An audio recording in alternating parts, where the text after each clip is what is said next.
नमस्कार स्टूडेंट्स। आज हम बात करेंगे रिटायरमेंट ऑफ पार्टनर।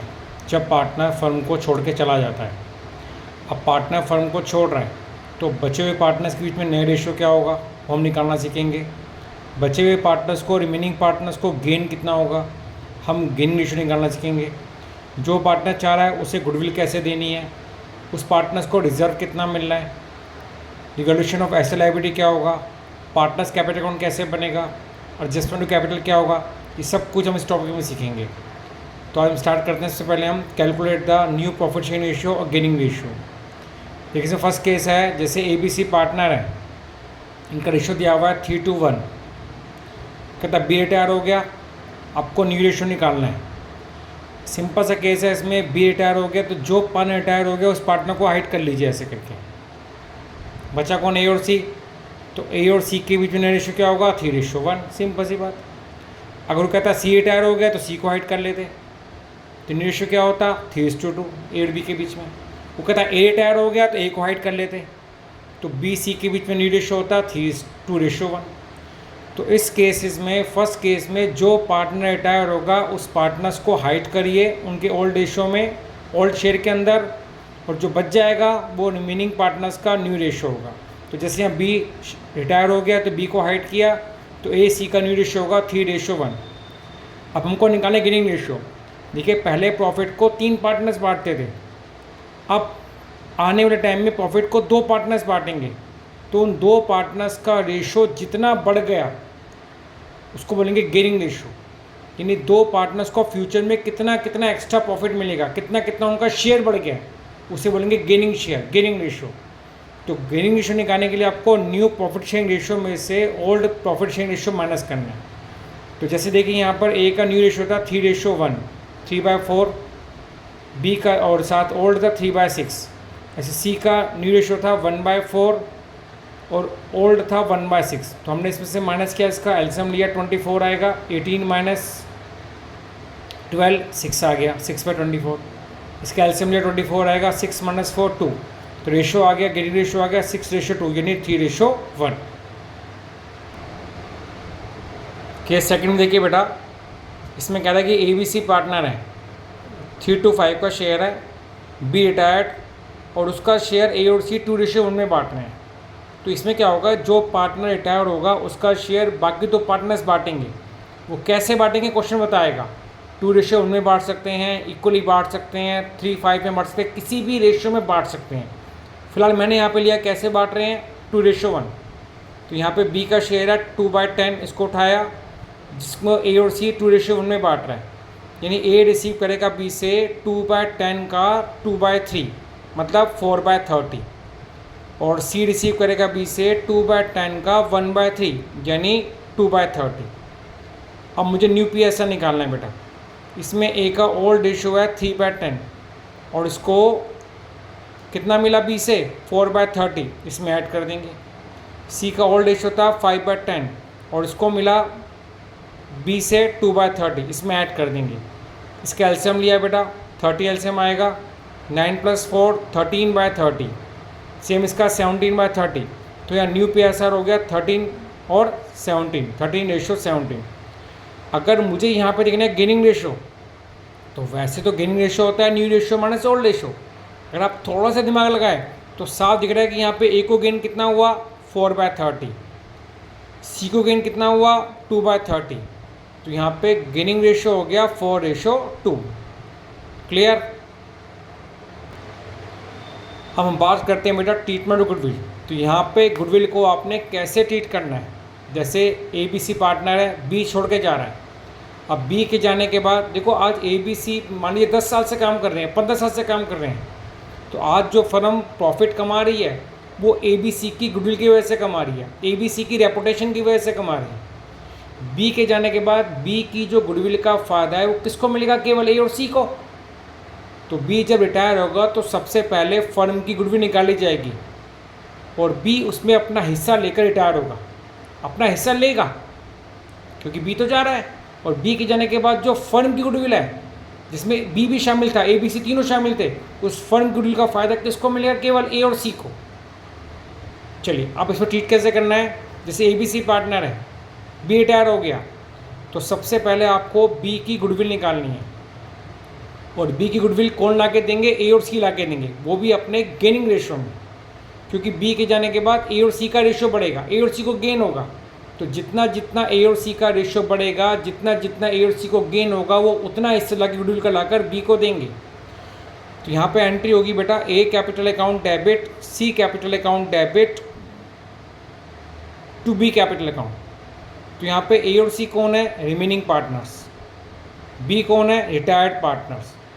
और यहाँ पे ए और सी गुडविल ला के देंगे बी को बेटा अपने गेनिंग रेशियो में, और यहाँ पे ए और सी बी को दे रहे हैं, तो ए और सी की कैपिटल कम हो रही है, कैपिटल कम होती है तो डेबिट, और बी की कैपिटल बढ़ रही है और कैपिटल बढ़ती है तो क्रेडिट। अच्छा, कई बार क्वेश्चन में क्या होता है, बच्चों को कंफ्यूज करने के लिए कुछ लाइन एक्स्ट्रा डाल देता है। वो कहता है कि गुडविल को बुक्स में रेज नहीं करना, गुडविल अकाउंट ओपन नहीं करना, गुडविल को बुक्स में नहीं दिखाना है, गुडविल को बैलेंस शीट में नहीं दिखाना है, या give an entry for treatment of goodwill. सभी केसेस में आपको एक ही एंट्री करनी है बेटा, A debit C debit to B. याद रहे, सभी केसेस में केवल एक ही एंट्री होगी, चाहे क्वेश्चन में कुछ भी लिखा हो, आपको एंट्री सिंपल एक ही एंट्री करनी है बेटा। चलिए बेटा, कभी कभी क्या होता है कि गुडविल पहले से ही बुक्स में अपीयर होती है, जिससे हम बोलते हैं ओल्ड गुडविल। चाहे चैप्टर एडमिशन हो, चाहे रिटायरमेंट हो, चाहे चेंजिंग इन रेशियो हो, चाहे डेथ हो, सभी केसेस में याद रखिए बेटा, अगर गुडविल पहले से ही बुक्स में अपीयर है, जिसको हम बोलते हैं ओल्ड गुडविल, तो सबसे पहले आपको उस ओल्ड गुडविल को बुक्स में से राइट ऑफ करना है, हटा देना है। अब गुडविल कहाँ पे अपीयर हो सकती है? ये अपीयर होगी बैलेंस शीट की एसेट साइड में, तो यहाँ से गुडविल क्रेडिट होगी, यानी एसेट कम होगी तो क्रेडिट। अगर बैलेंस शीट की एसेट साइड में से हम एसेट को हटा रहे हैं, तो हमको लायबिलिटी से भी कुछ ना कुछ हटाना पड़ेगा। तो ये जो लॉस है, ये कौन बियर करेंगे? Old partners. In which ratio? Old ratio. तो इसकी एंट्री क्या बनी राइट ऑफ करने की बेटा? A's capital account debit, B's capital account debit, C's capital account debit to goodwill account. तो यहाँ पे ए और बी की, सी की कैपिटल कम हो रही है, कैपिटल कम होती है तो क्रेडिट, और यहाँ से हमारी एसेट कम हो रही है, एसेट कम होती है तो क्रेडिट, कैपिटल कम होती है तो debit. In which ratio? Old ratio. इसको बोलते हैं गुडविल को राइट ऑफ करना। समझाया बेटा? तो रिटायरमेंट में अगर पुरानी गुडविल है तो उसको राइट ऑफ करना है, और उसके बाद सिर्फ सिंगल एंट्री होगी, जब बी रिटायर हो जाएगा, बी के गुडविल निकालेंगे, जिससे ए और सी ला के देंगे अपने गेनिंग रेशियो में, जिसकी एंट्री होती है A debit C debit to B's capital account. चलिए एग्जाम्पल लेके समझते हैं बेटा। ए बी सी पार्टनर है, 3:1 का शेयर है, कह रहा बी रिटायर हो गया और गुडविल की वैल्यूएशन की 60,000 की, आपको जनरल एंट्री देनी है गुडविल के ट्रीटमेंट की। तो यहाँ देखिए बेटा, ए बी सी पार्टनर 3:1 का शेयर है, बी रिटायर हो गया, तो इसमें न्यू रेशो पहले निकालने पड़ेंगे। कैसे? बी को हाइड कर लीजिए बेटा, न्यू रेशो आ गया 3:1। अब यहाँ पे फर्म की टोटल गुडविल 60,000 है। अब बी का हिस्सा निकालिए, बी का हिस्सा बनता है 2/6 यानी 20,000, जिसे ए और सी ला के देंगे अपने विच रेशो? गेनिंग रेशो में। तो पहले हमको निकालना पड़ेगा गेनिंग रेशो बेटा। गेनिंग रेशो होता है new ratio minus old ratio. तो इसमें एक का न्यू रेशो उठाया मैंने 3/4 और ओल्ड रेशो 3/6, सेम 1/4 1/6। एल्सियम लेके बेटा आ गया 6/24 2/24 यानी 6:2 इज अ गेनिंग रेशो। इसको 2 से डिवाइड किया तो 3:1 आ गया बेटा। तो यहाँ पर ये जो बी की गुडविल है 20,000, इसको ए और सी ला के देंगे अपने गेनिंग रेशो में। तो इसकी एंट्री होगी बेटा A's capital account debit C's capital account debit to B capital account, यानी ए और सी बी को देंगे तो बी की कैपिटल बढ़ेगी, ए और सी की कैपिटल कम होगी। अब बी को कितना देंगे बेटा? कितनी गुडविल है? 60,000, इसका 2/6 यानी 20,000, और ए कितना देगा उसमें? 3/4, तो 20,000 का 3/4 यानी 15,000, और सी देगा 20,000 का 1/4 यानी 5,000। तो ए और सी बी को दे रहे हैं बेटा, तो यहाँ पे ए और सी की कैपिटल कम हो रही है, कैपिटल कम होती है तो डेबिट, और बी की कैपिटल बढ़ रही है, कैपिटल बढ़ेगी तो क्रेडिट। तो इसमें ये एंट्री होगी बेटा। एग्जाम्पल लेते हैं बेटा, ए बी सी 3/5 का शेयर है, बी रिटायर्ड हो गया, गुडविल पूरी फर्म की 1 लाख निकाली गई है और फ्यूचर रेशियो ABC का 4:6 दिया हुआ है। चलिए तो यहाँ पे देखिए, पहले ABC का रेशियो उठाया, ओल्ड रेशियो, बी रिटायर हो गया, न्यू रेशियो उठाया। तो पहले हम निकालते हैं गेनिंग रेशियो, वो होता है new ratio minus old ratio बेटा। 4/10 माइनस 3/10 यानी 1/10, 6/10 माइनस 5/10 1/10। तो यहाँ पे A और C को इक्वल इक्वल गेन हुआ है बेटा। अब यहाँ पे टोटल गुडविल 1 लाख की है, B का हिस्सा निकालिए। B का हिस्सा बनता है 1 लाख का 2/10 यानी 20,000। जो कौन ला के देगा? A और C अपने गेनिंग रेशियो में। तो यहाँ पे गेनिंग रेशियो आया है 1:1। तो इसकी एंट्री क्या बनेगी बेटा?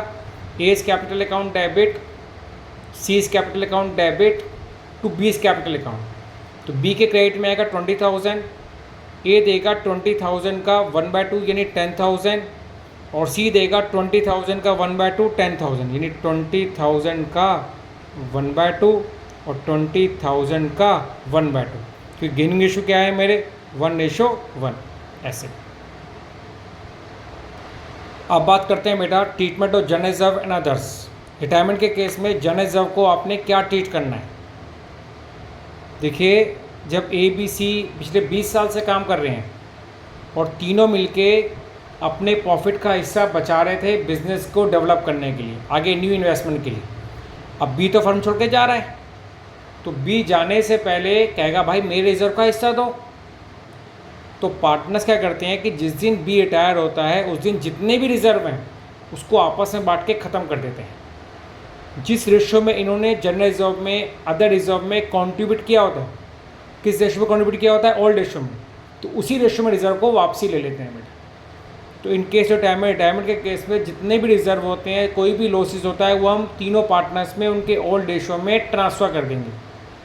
ठीक, चलिए तो जनरल रिजर्व की बांटने की एंट्री क्या होगी? जैसे जनरल रिजर्व है, प्रॉफिट लॉस का बैलेंस है, ये हम पार्टनर्स को बांटेंगे तो उनकी कैपिटल बढ़ेगी और कैपिटल बढ़ेगी तो क्रेडिट। जैसे जनरल रिजर्व बांट रहे हैं तो एंट्री होगी general reserve account debit, profit loss account debit to A's capital account, to B's capital account, to C's capital account. In which ratio? Old ratio. Same अगर asset side में कोई loss पड़ा है, जैसे एडवर्टीजमेंट सस्पेंस अकाउंट या profit loss account का debit balance, ये जो प्रॉफिट था ये प्रॉफिट लॉस का क्रेडिट बैलेंस था, लाइक प्रॉफिट जो लायबिलिटी साइड में होता है। ऐसे कभी कोई प्रॉफिट लॉस अकाउंट का डेबिट बैलेंस भी होता है बेटा, जो एसेट साइड में होता है, लाइक ए लॉस। तो उन लॉस क्या करेंगे? पार्टनर्स की कैपिटल में से काट लेंगे, तो उनकी कैपिटल कम होगी और कैपिटल कम होगी तो डेबिट।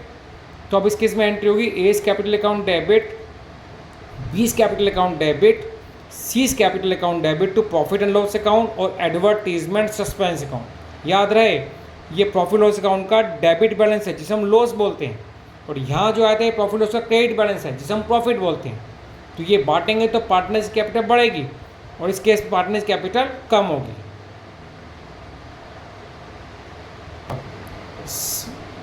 सेम बेटा कभी कभी वर्कमैन कंपनसेशन रिजर्व, मैंने लास्ट चैप्टर में बताया था कि WCR क्यों बनता है कि काम करते हुए किसी वर्कर को चोट लग सकती है तो उसको कंपनसेट पेमेंट करने के लिए हम बनाते हैं वर्कमैन कंपनसेशन रिजर्व। और अगर किसी का क्लेम निकल आया तो पहले उस रिजर्व में से क्लेम काटना है और बाकी पार्टनर से बांट देना। तो यहाँ पे एंट्री होगी बेटा workman compensation reserve account debit to workman compensation claim account to A's capital account, to B's capital account, to C's capital account. For example 1 lakh का क्लेम है बेटा, 1 लाख में से 30,000 रुपये का 1 लाख का रिजर्व है, 30,000 क्लेम आ गया तो 1 लाख में से पहले 30,000 काटेंगे और बाकी 70,000 तीनों पार्टनर्स में उनके ओल्ड रेशियो में बांट देंगे। तो ये बांटेंगे तो कैपिटल बढ़ेगी। यहाँ पे रिजर्व लाइक लायबिलिटी, लायबिलिटी कम होगी तो डेबिट और एक लायबिलिटी बढ़ेगी तो क्रेडिट। ये claim is a liability, liability बढ़ रही है बेटा, हमें ये पैसे देने पड़ेंगे उस वर्कर को।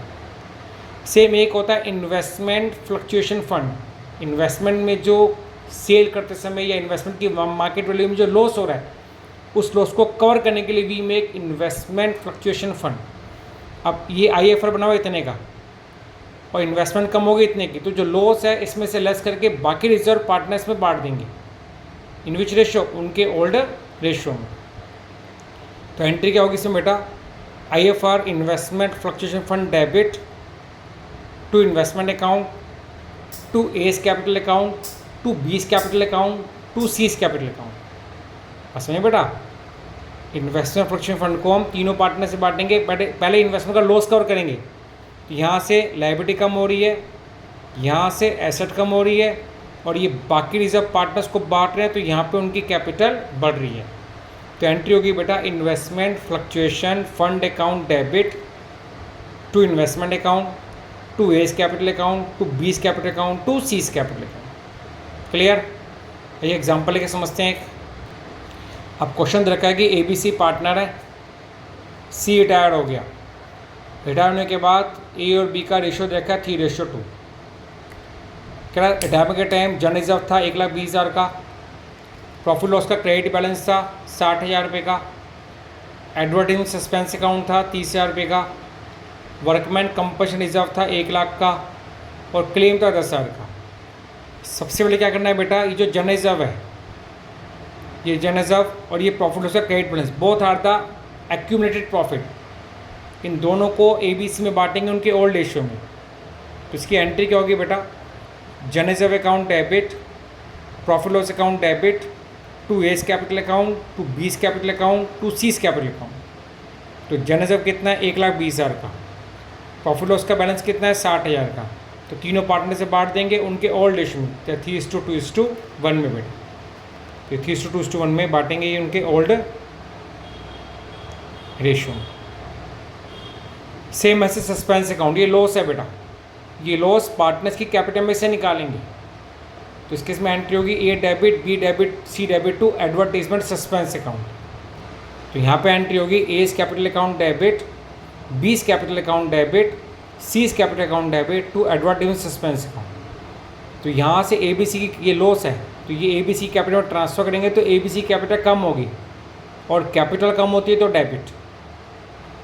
उसके बाद तीसरे नंबर पे WCR, ये WCR दिया हुआ था बेटा, और ब्रैकेट में कहता है क्लेम है 10,000 का, तो पहले क्लेम काटेंगे और बाकी 90,000 तीनों पार्टनर से बांट देंगे उनके ओल्ड रेशियो में। तो इस केस में एंट्री होगी workman compensation reserve account debit to workman compensation claim account to A's capital account to B's capital account to C's capital account. तो रिजर्व लायबिलिटी ख़त्म हो रहा है, कम होगा, ख़त्म होगा तो डेबिट, ये एक लायबिलिटी बढ़ रही है, क्लेम देना है, लायबिलिटी बढ़ेगी तो क्रेडिट पार्टनर्स को देंगे, इनकी कैपिटल बढ़ेगी क्रेडिट, यहाँ कैपिटल बढ़ रही है, तो ये एंट्री होगी इसमें। क्लियर? तो अभी हमने इसमें सीखा, हमने न्यू रेशियो कैसे निकालते हैं, गेनिंग रेशियो कैसे निकालते हैं, फिर हमने सीखा गुडविल का ट्रीटमेंट, फिर हमने सीखा इसके अंदर जन रिजर्व को कैसे ट्रीट करना है। तो फर्स्ट पार्ट में इतना ही। अब सेकंड पार्ट में लेकर आऊँगा मैं रिवॉल्यूशन अकाउंट कैसे बनाना है, पार्टनर्स कैपिटल कैसे बांटना है, कैपिटल अकाउंट में क्या क्या ट्रांसफ़र करना है, और उसके बाद एडजस्टमेंट टू कैपिटल। ठीक है बच्चों, जब तक इसकी रिवीजन करना आप, गुड बाय।